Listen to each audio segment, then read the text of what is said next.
आज काढली फ्रीजची साफसफाई म्हणजे ह्याला पूर्णपणे मी अंघोळच घालणार आहे. मी असं का बोलते हे तुम्हाला पुढे कळणारच आहे. रात्रीच मी फ्रीजमधला बर्फ वितळण्यासाठी ठेवलं होतं, त्याचा मोड लावून, आणि तो सकाळपर्यंत पूर्ण बर्फ वितळून निघाला. खाली सगळं पाणी पाणी झालं होतं. सगळं फ्रीजमधलं सामान बाहेर काढलं आणि तुम्ही पाहिलंच असेल माझं फ्रीज खूप घाण झालं होतं.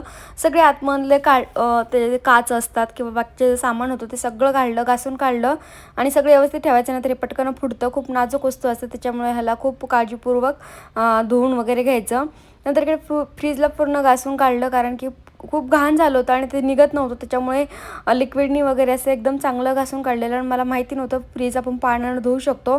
माझी जाऊबाई आहे ती अशी एकदम पाण्यानं, मी तिचं फ्रीज धुताना पाहिलं तेव्हापासून मग मी ही फ्रीजची साफसफाई करताना असंच पाण्यानं धुवून घेते. फक्त जिथे पाणी जाऊन द्यायचं नाही आहे अशा ठिकाणी पाणी जाऊन देत नाही. आणि मस्त असं फ्रीज साफ करून घेतलं. आणि फ्रीज साफ करून झाल्याच्यानंतर फ्रीजच्या खाली जी घाण असते तीही साफ केली आणि सगळं सामान असं व्यवस्थित लावून ठेवलं.